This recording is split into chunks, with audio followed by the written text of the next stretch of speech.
This is great, and we're all going to be inspired. The goal of the panel is to be both inspirational and educational. So our panel is going to inspire with their stories, the challenges they've overcome, and the educational part of it is how did they overcome the business and the personal challenges. And keeping with the entrepreneurial mindset, we've asked our panel to share what has helped them get through the tough times and stay inspired. So before we start with the introductions, part of the introductions is that we've asked everybody on the panel to not only share about themselves and their business, but also to share a fun fact. So I decided I'd sneak in the moderator's privilege and share a fun fact of mine first. I am the proud mom of 5 kids. So sometimes I'm a shameless mom, most of the time not. But I have to say that my daughter, Rivka, is here with me today. Rivka is an entrepreneur. She left high tech to open a boutique called Downers in Fishtown and just got Best of Philly for millennials. So, and I have to say, just like our prior speakers said, I think we all thought she was nuts. She went from an intern to an employee to a manager in the course of 1 year in that high-tech company. And when she said she's dropping it all to open up a boutique, I probably scratched my head too. And she's making it a big success. And thrilled that we have a fashion entrepreneur on our panel. So each panelist is going to talk a little bit about themselves, a little history, what inspired them to start their businesses, a little bit about their business, and also don't forget your fun fact. Sure. Is this on? Hi, everybody. I'm Reshma Moorthy with Frontier Technologies. I am president and co-owner, and I'm actually second generation of Frontier Technologies. So my mother and father started it about 30 years ago. And so Frontier Technologies, we're an information technology services company. We focus on hardware and software maintenance support services, cybersecurity solutions, and a lot with AI, IoT, and blockchain consulting. So been in business 30 years. And a fun fact about me, I am a tennis player. I used to play very seriously many years ago, and I stopped playing because it hurt my body. So that's why. Thanks. Hi, everyone. My name is Lisa Mikolas. I'm the founder and executive director of The Monkey and the Elephant. We're a nonprofit coffee shop that runs a transitional employment program for youth that have been in the foster care system. We are up at 29th and Girard here in Philadelphia, and we've been open for just about 4 years. My story, why I'm doing this, I basically finished school, didn't know what I wanted to do with my life, started to try and figure that out. Along the way, that took me to South Africa. I had a friend who was living there at the time, so I had a free place to stay. And I was pursuing a career in photography. So I went with the intention of photographing and trying to find a way to leverage those photographs for a purpose, which led me to an organization that worked with street boys and helped to get them connected to resources and get them off of the streets. Met a young man who was 16 at the time, had left his family in Zimbabwe when he was 14, and I got to know him. I was in South Africa for about 3 months, so I had time to hang out, hear his story, hear his dreams, and then I returned to the U.S. and continued on my own journey of figuring out life. Started working in coffee, but kept in touch with the young man. And a couple years later, he turned 18, and all of the supports that he was receiving over in South Africa were cut off. So I was attempting to, from afar, support him emotionally. I knew nothing about navigating the systems in South Africa, but it introduced me to the fact that there are many situations where young people are getting support, getting resources, getting really critical basic services for things that I think a lot of us can often take for granted, and that there was an opportunity to help those individuals get connected to employment skills and employment skill development while also creating a support system. And I thought that a coffee shop was a great way to do that because that was most of where my career was. I really loved the community aspect of coffee shops and realized that there was an opportunity to leverage that community for these young people. So here I am. Fun fact, hated coffee all through college. Really didn't start liking it until I was working at a shop that took it pretty seriously. and I got to learn and taste a lot of different coffees. Good morning. My name is Gabriella Guaracao. I'm the founder of Amerique. Amerique is a luxury women's wear brand that believes in the emboldening power of impeccably constructed women's wear, in celebrating the extraordinariness of all women, and in immersing our consumer in the sights and sound of our region of inspiration without having to physically travel there. You might ask, what region of inspiration is that? It's the region of inspiration where the region where I'm from. I'm from South America, and everything that we create, from apparel to accessories to handbags, the inspiration of the design is the colors and vibrancy and elegance that region is known for. Let's see why I started Amerique. My background is not in fashion. My background was in finance, politics, and then eventually I found my way into counterterrorism. And so it's been a very interesting career, a very fun career. Fashion was not what I was supposed to do, but I saw an opportunity in the market for developing product that was both quality and accessibly priced, understanding that that's, of course, a relative term. But I understood that there was a way to make really awesome product for women, fashion products specifically for women, in a way that was not as expensive as a true luxury brand, but just as well made. So I work with manufacturers in South America. All of our product, from thread to final product, is made in South America, and the designers have been trained at the top luxury fashion houses in Europe. And so that is just a little sneak peek, at the quality of the product. We just soft launched in July of this past year, so we've been operational, public facing for a few months, but I've been working on the business behind the scenes from my first business plan in December or November of 2016. And right now I'm at probably the 50th iteration of that plan. But it's been a fun ride. I can't wait to share a little bit more about my background and being an entrepreneur. And I suppose my fun fact is I've been to every continent in the world.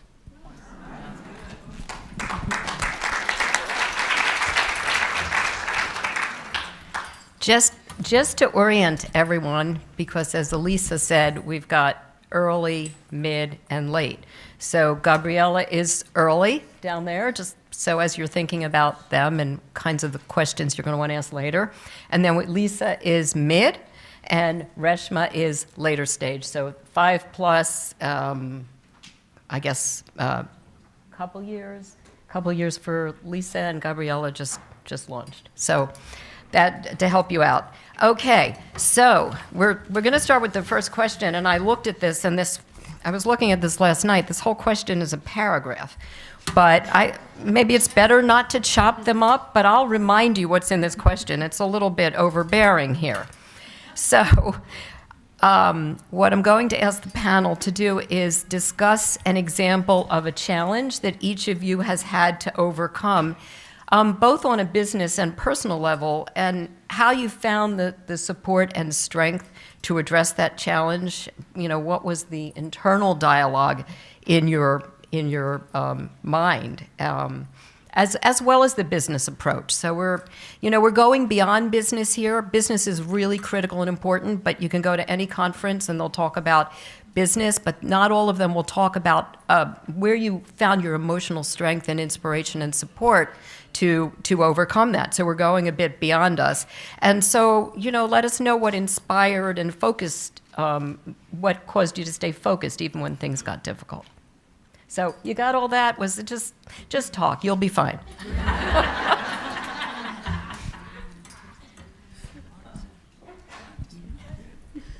So my story is a little unique. So as I said, I'm a second generation business owner.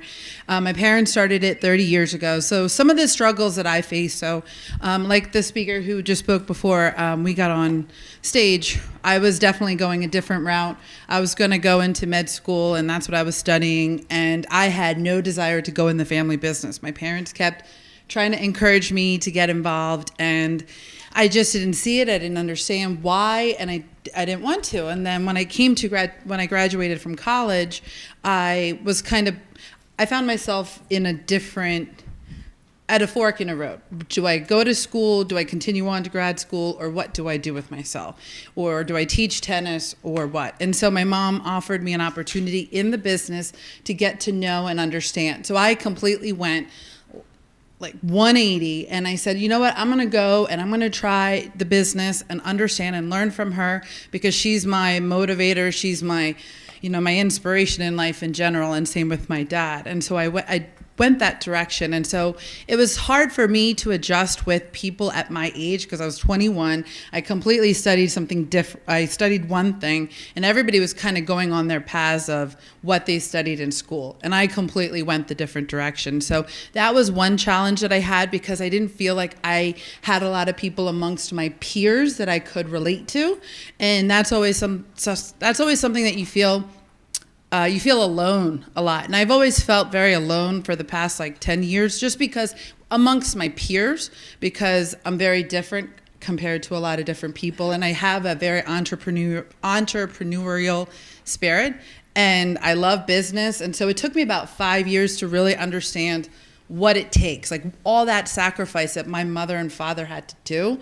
And then it hit me and it dawned on me, and I really just took the reins of the business, and I asked for X amount of leadership and execution where I could really make decisions in the business. And then they just started to trust me. And I think that was another challenge. And I know this is common amongst other family business owners. If you're taking over your parents' business, is that trust and having them let go, because that's their baby. They started it. And we still have those struggles daily, but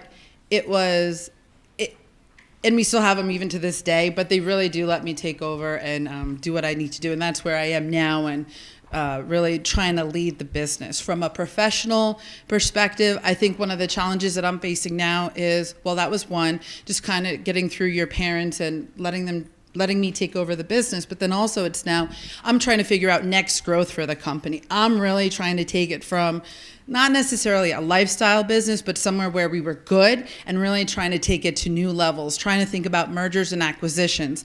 And I think when I'm talking to different banks and M&A consultants, for example, I've seen that they're a little hesitant and they don't really understand what I'm trying to do and where I'm trying to go. I've had to put business plans together. I've done all that, so I totally understand everything.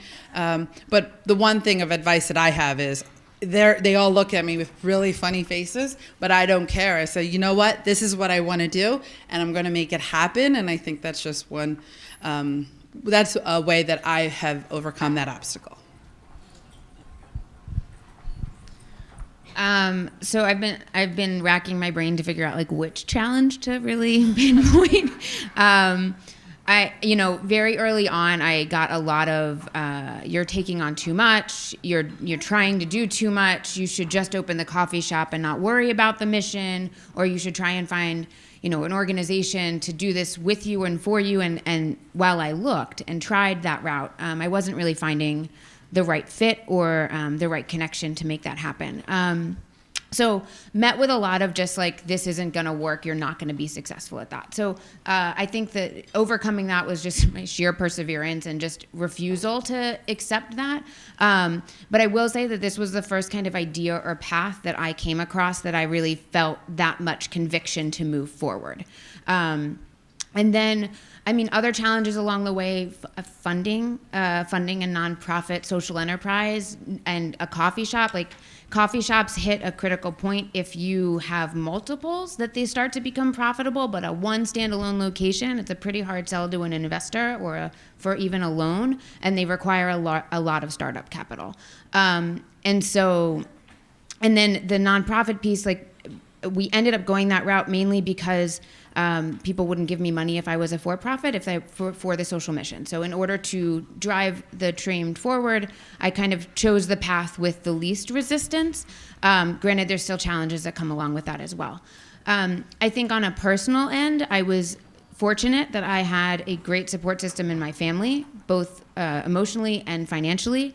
I have only been receiving a livable salary for maybe the past 2 years, and that was because of a grant that we received that basically stipulated that I must pay myself. And so I think I appreciate that they recognized that and said this is not sustainable if you continue in this way. But having that support system to lean on has been pretty much the only way that this was going to move forward. And at the times, the support system falters, right? So like I have a wonderful boyfriend. We've been together for almost 8 years. He did not, recognize what he was getting into when we started dating. And so, at that point, when we started dating, I was doing pop-ups. I was not kind of full on in this. I was working another job, but I could still have some time together. And as the years went on, as we opened the brick and mortar, I was there really close to 24/7. Any alone time that we had, I was exhausted or super stressed. And so while we are still together, which is great, it has not been an easy road. And it has definitely delayed a lot of kind of life plans that I thought I had for myself. But I think I can very vividly remember one of my larger breakdowns where I was just like letting it all out, crying pretty hysterically, not sure how to keep moving forward. And the thing that allowed me to, that kind of hit at those moments was we're still making forward progress. So, business sales are up. We've been able to employ and launch, X amount of young adults. And if I pull the cord now, I'm letting all of those people down, and we've made so much progress. So how can I discontinue? So, for me, it's a little bit different because maybe it's not. I feel like a lot of what I've been a part of creating is so much bigger than me that for me to put myself first at times has been a very significant challenge and potentially also helps me keep going. So it's interesting, as I hear their answers, I can kind of relate to just about everything from Reshma and the entrepreneurship, or rather entrepreneurial family. I also come from one as well. However, I took a different turn. I had decided that I was not going to be involved in the family business, and absolutely not. I was going to do my own thing. I suppose I'm the oldest, so I feel like that's a natural fit for that. But anyway, I would say that one of the largest challenges that I have had as an entrepreneur in this industry is simply the industry, fashion. Being in fashion is incredibly hard. Also, I did not have that fashion education, if you will, or training, and so I had to learn on my own, crash course.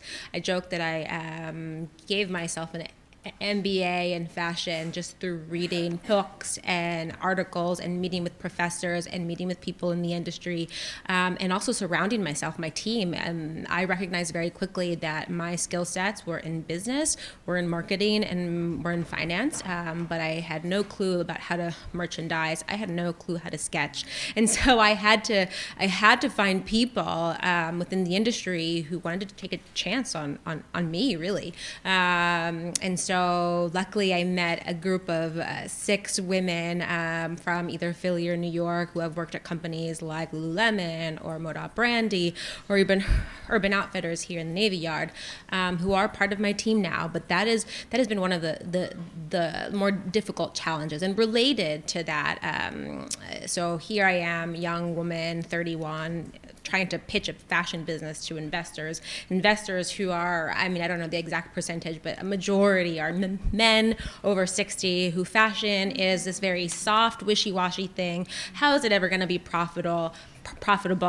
Oh, it's not tech, it's not med tech, it's not fintech. Oh, this doesn't make sense. Of course, it's a huge, it's a huge challenge, or even larger challenge, trying to do a fashion business here in Philadelphia, where, let's say, the investor community is not primed to even be interested in some of the more creative industries such as fashion. And so I've had to be extremely, let's say, focused. I've had to be very hard and tough so that they take me seriously. I think we're going to talk about this a little bit later, about some of the investor experiences I've had.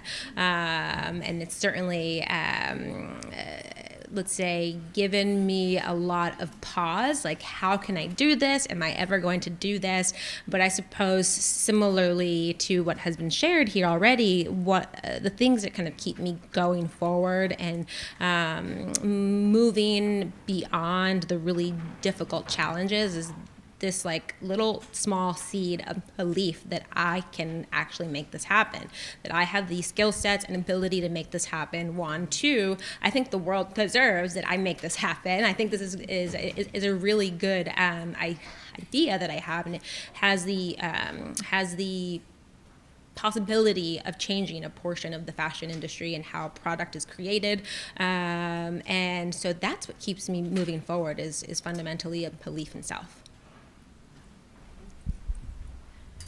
Okay, as Gabriella mentioned, we are going to get into some of the funding challenges. So the question I asked each panelist to talk about is what challenges has each panelist faced that they feel is unique because they are a woman. And of course, that could be dealing with investors. It could be being discounted in negotiations. I have to tell you, I'm working very closely with a significant company in this region that is founded by a woman entrepreneur. And they just brought in a male president who our firm is very close with. And he said to me, he said, I go into the room with the founder and the CEO, and I see how they're discounting her, even though she's built something really quite big in Philadelphia and beyond. So the very, sensitive, understanding president who wants to get this to stop happening, the man who doesn't want to see this happen, is watching this happen. So if you could discuss the challenges and most important, how did you respond to them? Yeah, sure. So one of the greatest challenges has been fundraising and being taken seriously, and regardless of how strong your pitch is, the pitch deck, the financial forecast or the financial picture of what could happen within the next 5 years, it's really demoralizing sometimes to realize that you are being discounted just because you are a female, and also a little bit of an age thing, but mostly female. It's been by far the hardest thing for me, somebody who's, let's say, very proud of being a female. I support females in whatever they do, and so that's been kind of like a tough pill to swallow. In a kind of somewhat similar way to you and your story, my significant other, he's a lawyer involved in politics. He would have never dreamt in a million years that he would be engaged to, let alone helping or involved in a fashion industry type of business. So I've basically had to address the issue of men not taking me seriously, or potential investors not taking me seriously, a majority of which are men, by bringing him along to pitches. And I notice immediately how the demeanor changes. Suddenly they take me more seriously.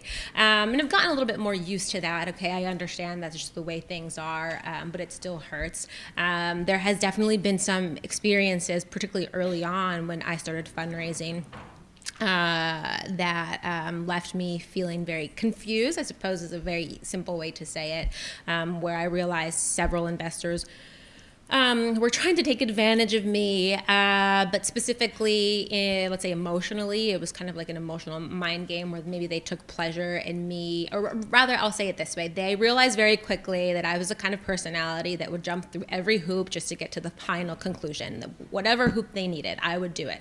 And I think that they realized that was maybe a way for them to entertain themselves. Unfortunately, this was even, let's say, a little bit more, let's say, hurtful because it was part of an accelerator program. Accelerator program, you think as an entrepreneur, you've been selected, you're one of 9 other entrepreneurs who've been selected into a somewhat prestigious program, and you're thinking this is a safe zone where the mentors and the mentees can rely on each other, and it's going to be a great experience. It ended up being the most let's say, the most awful experience I've ever had in my life. And I mean, yeah, it's one of those things that, you know, you use it as a learning point. Like, wow, I can't believe that happened to me. I can't believe I let that happen to me. But I think it's also one of, let's say, the points or experiences for me that have helped me move forward. It's like, okay, I survived that. I can survive a whole hell of a lot more. So I would say that raising capital and working with investors has been extremely difficult. But I suppose I'll end it with saying that if you can learn your way around a certain part of an industry or the world that is being, let's say, providing challenges to you just because of your gender, and then you can kind of survive that and thrive in it, I think that you can do just about anything. It's interesting hearing about more of the business world of things. I think I exist a lot more in the nonprofit world, which is much more women dominated. And so when I've come across the more gender discrimination or responses, it's often more in networking cases. So if I'm talking especially to like an older man, I can quickly tell if they're taking me seriously or if they're responding to me in a way that is with respect versus one that's just like, oh, look at this young girl and this cute idea that she has. Or isn't it great that she runs this coffee shop, and like that's kind of where it ends. But fortunately, I guess I'm able to tap out of those pretty quickly or just end them. I think where I've gotten it, I think, from both sides too. Like I've had women that have judged me more harshly as a woman when I've been pitching, which I find always very jarring. I think the other thing that's of note, I was talking to somebody last night about this topic specifically, and one thing that I have dealt with a lot but didn't cross my mind for this question was the fact that a lot of the young people we work with are young men who typically have issues with women. And the fact that we are, again, in the nonprofit space and most of our staff is women means that there can be a lot of challenges that come up in terms of managing a group of adults that are just predisposed to have difficulty with women, and specifically women in positions of authority. So that's just it's like maybe atypical for us because of our organization model, but that's something else that we do face fairly significantly. So in my experience so far, is for me, it's been challenging trying to push the envelope. So, you know, my parents set the bar with the numbers, right? Because for a long time they were managing it. And then I obviously clearly started to take over and looked at that pretty daily. And so all the bankers and the relationships that was already established, it was just status quo. And so it took a long time, and I would have to say like 3-4 years just to get the growth of the business and really sacrifice like my time and do a lot of additional sales and prove my investment in the company to finally get the bankers to really understand that I am serious and I am committed, because like these women here, I'm young also, and so I get the same, looks like, why are you're not even like 35 years old and you're doing all these different things and you're trying to take over the world. So I'm used to getting judged. But one thing I've noticed in the banking world, the women have been a little bit more supportive. I've seen a lot more women bankers and lenders, and they're actually trying to help me a lot more. And I found that there is a difference between maybe a little bit of the women who are a little bit older, a little bit more mature in the field, are a lot more conservative. And then I have some of the younger bankers who are in the industry who are really trying to help me push the envelope. So that's really what I'm trying to do. I'm trying to say, okay, well, if we're here, we need to think big. How do the big companies run? How are they running their books and their finances and their loans and their whatever else they're using to fund their company? And then how do I work backwards? So that's how I've approached our conversations. When I'm talking to the bank, I have to go talk to somebody tomorrow. I have to talk to an M&A person as well. And that's my approach. Okay, how do we work backwards? I want to get to X amount of revenue, and then what we need to do. And I found that that has yielded a better response from a lot of the different sources of funding. No, that was great. And I have to say that we are seeing changes. We're seeing changes in the angel investment world. Mark Kramer is here, who runs the Angel Venture Fair and has started doing a women's investment day. Venture capital, maybe we're seeing some changes. And even in private equity, I was just at M&A East, which is a big private equity organization. They now have a women's group. So, definitely, let's talk afterwards, because I can put you in touch with some resources. It's happening much more slowly, but it's starting to be discussed. And it, along with diversity, along with social impact, it's all part of being discussed. So you're real trailblazers, but at a good time, because 5 years ago, this wasn't discussed. 5 years ago, these support systems weren't in place. So that's exciting. Let me just check the time to see if we should open it up to questions. Elisa, should we open it up to questions from the audience? Okay, let's do that. I have more questions if you don't have any, but that would be very sad. Oh, here's a question over here.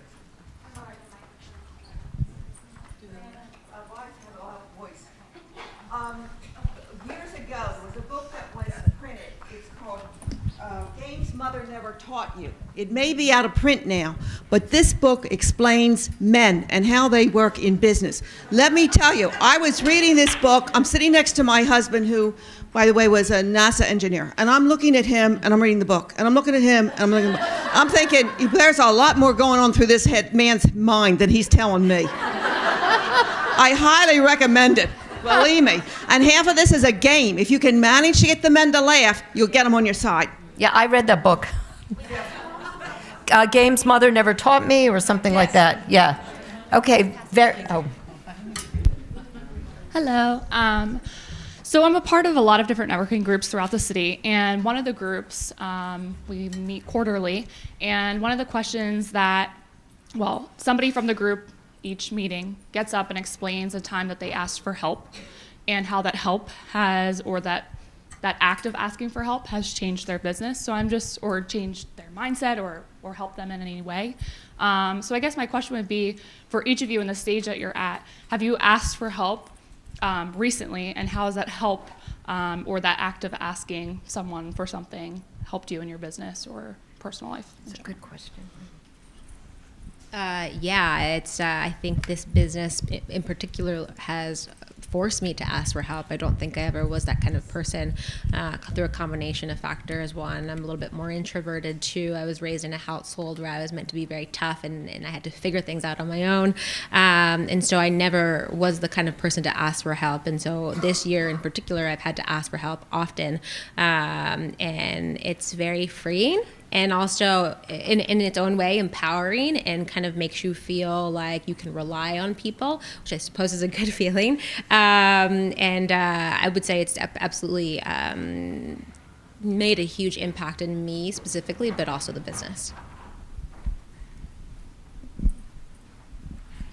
I always ask for help. It's one of those things. So when I first started in the business, I had no clue. I asked for help all the time. And similarly, I had to go figure it out. But I always ask people for help. I always want their advice. I want their thoughts. I want their advice, because they've been in the industry, they have different perspectives, so I'm always asking for help. And then I'm also trying to figure out how to delegate better. That's one of the challenges I have, is just trusting others when I have different tasks that need to be done, because I can't do everything. But I ask people for help, because I realize that you need your entire team behind you in order to get where I need to go. And you have to figure out as a leader how to empower your team around you, and that's one of the things that I do. And so I'm always asking for people to help, because then they feel involved and included. And I think that's really important with growth and being a business owner. I think I can just say ditto. I've never really been someone who, the Monkey and the Elephant would not exist if I hadn't tapped my resources and my network to fill the holes that I needed help in. I think maybe where I'm still figuring out is the asking for help when you don't think you need it. and trying to navigate that, like how to bring the team together in a way that it creates more further buy-in to move the whole system forward more effectively. Hi, I have a question. My name is Gabby Height. This question is for Rashmi. I wanted to know, I know you're like growing the business and you're going to take it to a new direction and everything, but I wanted to know, how are you going to make it your own, and like what is your own stamp that you're putting on it to make it different? Very good question. Well, how I'm trying to make it different from, so my parents, when they started the business, and I have an older sister in the, not in the company, but in my family, and so I don't want to label it, but it was a lifestyle business for them. It was just to make sure the girls were good. We got to do our sports, went to college, and had the life that we needed and the experience that we needed. And then, so that was the one thing that I found amazing, that when I took over and I started really understanding all the aspects of the company, why didn't they had an opportunity too, I would say maybe 20 years ago, to really take it to the next level, and they did it. And so what I'm trying to do is, as I'm trying to take it to the next level, I'm trying to figure out what are the different unique parts of organic and inorganic growth that's going to make it different. So that's why I'm trying to think of the mergers and acquisitions in different areas where they never really thought and took the company. And honestly, what I'm trying to do is we have some different, I'm trying to build assets within the company that are beyond, my human capital, for example. And that's what I'm trying to do that's different, and really just establish that I'm a second generation business owner. I am a millennial technically, even though I don't like to claim it, but that's fine. And I was just not given the business. And so to me, that's what I want to prove, that I wasn't just given the business, and I really am just trying to make this go to the next level. And I really just generally want to make my parents proud. And I think that's what drives me every day. Hi, hi Lisa. I frequent your coffee shop every morning on my way to work, so you guys should check it out. So also my question might be for Rishma as well. We talked a lot about investment and pitching to a room full of men. I'm also a small business owner myself. I've also been amongst that process as well. But my question pertains to talent and talent acquisition and recruiting.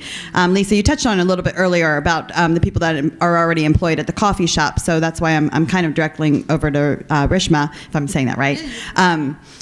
Do you find yourself swaying one way or another when it comes to talent via gender, or do you find when you're bringing in male employees that it's different? Do you feel like you interact with your talent in different ways? As we continue to recruit for my business, I see myself with some sort of bias amongst this, and I'm just curious if other female entrepreneurs feel the same. Interesting. I know for me, so first when it just comes to hiring, I need to hire so many people. I don't even know where to start half the time. So that's the first challenge. And then I have to weigh it by priorities of what's most important right now. And then I have a list of 20 that I need to hire. I think, well, personally, I find that I relate better with the male employees, but it doesn't matter the age. I have an employee who's maybe 25, and then I have an employee who's up to maybe 60 and 55, and they're both males.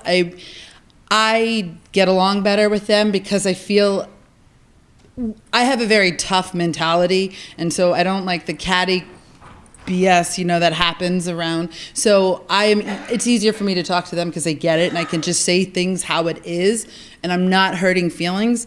I do tend to be a little careful when I am working with my female colleagues, just because I have to be a little bit aware of how I say it and hurting feelings. And then I also have to make sure I don't talk too much, because I've learned in the business that if I say too much or I tell too many of my ideas, whether it's male or female, they take it and they take advantage of me, and then they use it against me in the worst ways, where they're just trying to cut you deep.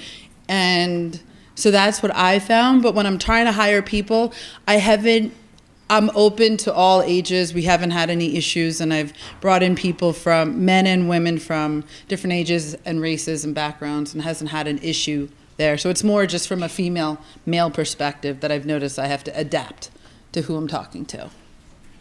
Yep. So I have a great support system at home, but my parents sort of want me to take the college route and do a typical 9 to 5, and I have a bigger vision than that. So how would you suggest I go about sort of doing my own thing, not doing the typical 9 to 5?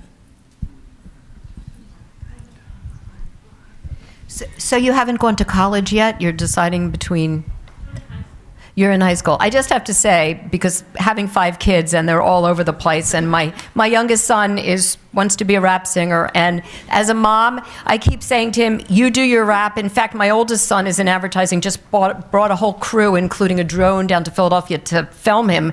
But I said to him, in your rap business, and you could be the most successful rapper, if you have a college degree, everybody around you is going to take you more seriously. So that's a mom answer. Don't give up your dream, but I think college degrees are critical. So I don't know how the panel feels. So I can't really answer this from the typical 9 to 5 because I have never had one. Most of my work experience was in coffee. I think what is striking to me after going through college, I think I'm somebody who would have benefited from taking some time off between high school and college to work and to get that experience. Just as a learner, I'm much more hands-on and really struggled in the classroom. So maybe there's a way to negotiate with your parents about committing to a certain amount of time off before starting school or delaying that start, but then still committing to go through with it. I think to a point you kind of have to test and see what sticks. There's no right or wrong answer. Just one quick comment. I know for me, after I graduated high school, I was at a point where I was late professionally in my tennis career, but I was contemplating what should I do with myself as well. And my mom, my parents, just like your parents, always wanted me to go to school, but I reflect upon it now. And if I didn't listen to my mom, I don't know where I would be. And I don't know if I would be at the level I am today if I didn't go and just get that background. So I say that no matter what, have a base and then do your own thing. Because if I didn't listen to her, I don't think I'd be anywhere here today. A plug for moms here. So I don't think any of us here have a typical 9 to 5. We have a 365, 24/7, in our nightmares, in our dreams. I would answer that by saying some of the challenges I've had with respect to investors or just business folk in the general community, they've definitely taken me more seriously when they find out where I went to undergrad, where I got my master's. It certainly makes a humongous difference, and certainly, I suppose the answer that's something that you have to think about in what kind of industry you're going to walk into or you want to walk into, and if you think that could be something that can put you a cut above and make the path a little slightly easier for you, then I would consider college. Oh, how about Vered? I'm sorry. Oh, sorry. Hi. This question is towards Gabriella. All right. If you're able to share, what happened that the accelerator program did not work out for you, and what do you wish could have occurred to help you move your business forward? Sure. So typically when you're in an accelerator program, and each program is somewhat different from the other, but generally it's that you're there to learn from people who are branding themselves mentors in industries related to yours. They're there to help you, coach you in pitching, in refining how you pitch, how you present yourself, maybe even refine portions of your business model. And so it's a very grueling process, exhausting process, but usually I think that for most people involved in accelerators, it's a very positive one. Why mine was not positive was entirely because of the leadership of that accelerator and the way that they wanted to handle women. So in that accelerator, I was only one of 2 female-founded companies, and and I certainly was the one who was doing something that was a little bit different, not something that they were used to. And for one reason or another, they wanted to, let's say, use that against me. I'll put it simply. And, I don't want to name names or anything like that, or even name the accelerator or even where it took place, but it was definitely a combination of misogynistic behavior, maybe some sort of ageism in there, and I think frankly this one's a little bit awkward for me to say. I think that most of these men were older, beyond 60, and here I was, young female, and I think that there was like a little bit of a preying mentality that made me feel awkward throughout the entire 6-week period that we were involved there, including up to in our final presentations where they pushed me to the limits of let's say my emotions, and something that fortunately I had the time after the fact to let them know how awful they were and how completely disrespectful they were. But yeah.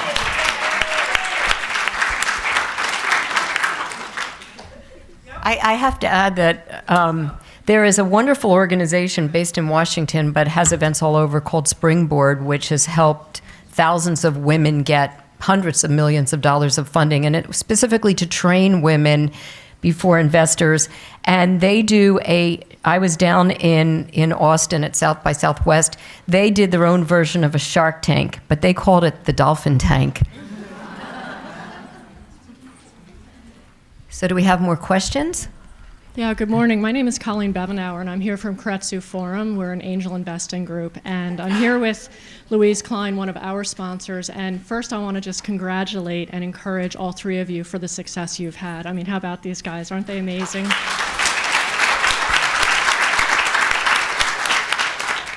At Kretzu, we are trying to invest in women, and you're right. Most of our members are males. And so we are doing everything we can, Louise and I, to embrace what you guys are doing. So my question for you is this. You've worked very hard to get where you are today, tireless hours.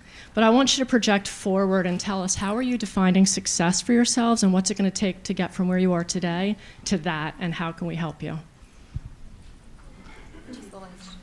Where do you see yourself in 2 to 4 years?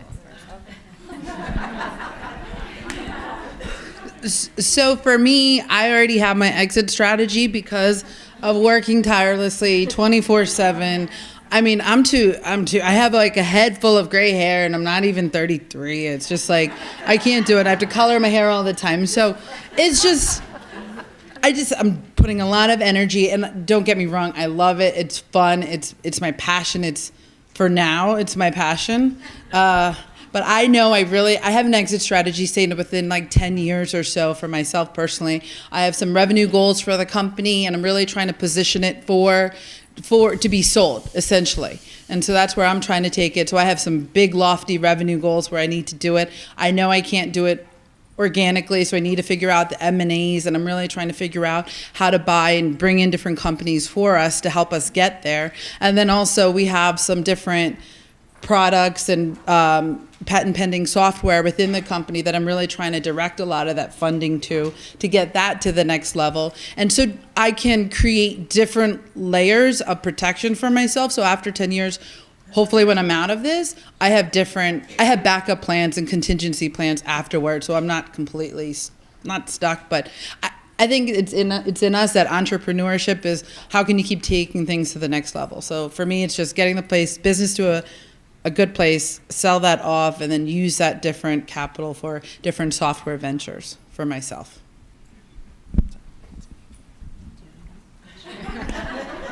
Sure. So I'm somewhat similar. To her. I come from an entrepreneurial family, and I know the toll it takes to be working on that one business for 30 plus years. And so for me, I see this business over like a 10-year arc as well, where I want it to grow to. This is an analogy I use. where it is actually what I want it to become, which is essentially a combination of, it's as if Tory Burch, which is a brand for women's clothing, had a child with IKEA. And that's a weird, I guess combination of things. But once we're there, then for me, I know my time's up. Once we're there, which of course will probably take 10 years. In terms of me personally, I can't wait to make an impact on the greater community around me. I think that everything with this business is 100% my background and who I am, whether academically, professionally, culturally, ethnically, and what a wonderful thing to be able to have the opportunity to share parts of yourself with the grander world. That's awesome. This shouldn't be a loaded question, and I should be able to answer this so easily. However, just like when everybody asks me about scaling, I just want to crawl under a chair. So I am in the process of figuring out what my exit strategy is, if that makes sense. I recognize my limitations in, and I would say other people probably say I'm recognizing too many of my limitations when it comes to what I am able to do and how I am able to grow the organization. But I think there will be a point at which somebody else could do it better, faster. And so figuring out for me whether I still want to be involved at that point and remain on the board or fully hand it off to somebody. I think the scaling question pertains to this. And so we're currently trying to figure out whether growing in the way of multiple locations. For perspective, we're able to employ 4 participants in our program at any given time. It is a 1-year program. For most funders, that is very, very small impact. To me, it is incredible impact because we're able to actually influence change in the young people that we're working with. We have one young woman who was we don't work in cohorts, but she was early on in our program. And she works for a coffee shop here in Philadelphia that has 10 locations around the city, and she is the quality manager for all 10 locations. So I think that's pretty powerful, and she wouldn't have been able to get there if it had been an 8 to 14 week program. So figuring out how we can scale and be able to employ and work with more of these incredible young adults in a way that is sustainable. We're currently 50% earned, 50% contributed in terms of revenue, which is great that we're at that point. But we're heavily reliant on one grant in order for me to get paid. And so recognizing that that's not sustainable, and figuring out the path to create sustainability within our model. And so how you can help, come to the coffee shop, make a donation. I've got cards if anybody wants to sit down and meet and talk. I'm happy to do that as well.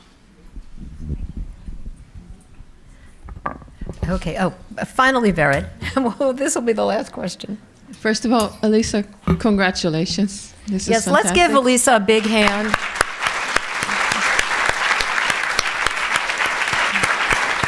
I mean, this is an entrepreneur who dreams up something from basically nothing and makes something this big happen. Philadelphia almost treasure. single-handedly, right? Good morning. My name is Vered Nochi, and I'm Executive Director of the Philadelphia Israel Chamber. And what I do for a living, I connect companies for joint venture.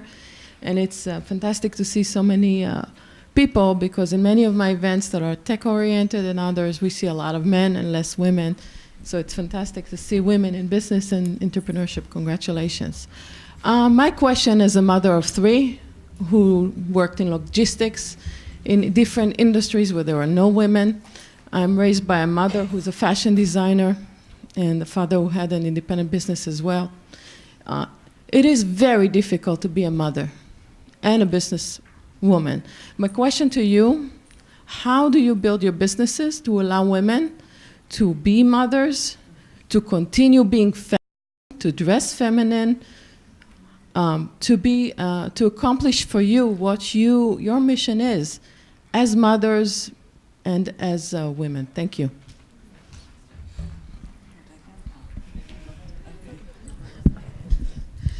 So for us, it's been interesting. So we have a very open, our culture is very family oriented, and we're very I'm all about everyone having their time as long as the work gets done. And so, interestingly, you mentioned that. So we just recently hired a female employee, and she's in her age where she's married and having kids. And so we actually ran into that first situation, actually, where I had to really start thinking about maternity leaves and ensuring if they have a job when they come back. And those are the things that we are implementing within our company right now to allow that flexibility, because I don't have kids personally. I'm a dog mom, but again, dog mom is, somewhat of work, but, and I try to force myself to relate and understand, so I can understand what other females are going through and where they are, what they're trying to do with their life. And so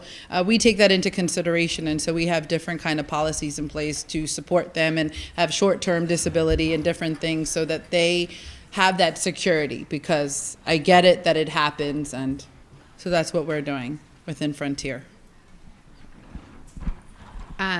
It's an interesting question. It's something I struggle with just for myself as well, because I do want to have a family, and I haven't quite figured out how that will happen while doing what I'm doing. We also have an hourly staff that is currently pregnant and due in January, and trying to figure out how, we love her, we want to keep her, we also need to fill those shifts. So in our space, it's different in some instances in that we only have so much flexibility to keep the business running and to keep me from working, going back to working 7 days a week and being on the floor. So I think it's still something that we're struggling with and haven't really found a great way to navigate, because we're kind of in the midst of it.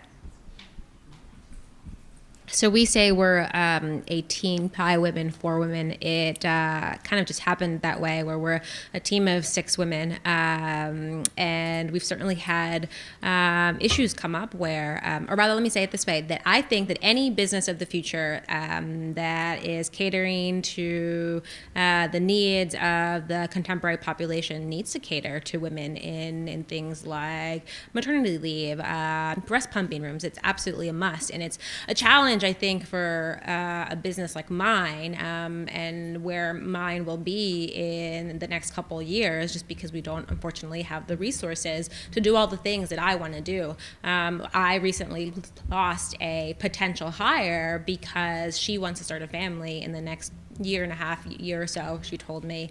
And I said I would absolutely be flexible if she wanted to take 6 months, absolutely. But I just didn't have the resources, and I don't have the resources yet to fully compensate her the way she deserves to. And so, of course, understood completely, she had to take another position. But it's a huge challenge. It's a huge challenge for any small business. And it's one that I think that businesses should solve. Government should play a part, because part of the business, or part of the reason why we as small business owners have such a challenge with it, is that the government does not provide any resources or any help to aid us in providing some of these really nice resources to our employees. That was a great question. Let me just sum up with, and here's Elisa to give us the hook. Just a couple random comments. So Lisa, there's a Philly Food Entrepreneurs Group. Have you plugged into that yet? I haven't. I think I've been told about it. Yes, okay. So I might be able to help you. It's hard to get on the mailing list because they have just one person trying to put this Google list together. So when I changed email addresses, I can't get back on the list. But anyway, we'll see what... Okay, thank you. So we'll see. And the last thing, just to sum up, and I definitely don't want to stereotype, but I think it's so wonderful to hear all of these women talk about if it's what they want to do next, or even what they're doing now, that they really care about the impact they're making. And I'll never forget, just a story from 20 years ago when I was at Wharton getting my MBA after having been a lawyer for many years. And one of the most dynamic female entrepreneurs in Philadelphia was presenting. She was a scientist and she was working on an AIDS vaccine. And they said to her, well, you don't really care about what you're doing. You just want to make a lot of money, don't you? And she said, no, I really care about what I'm doing. And the men in the room just didn't get it. And I was never so horrified.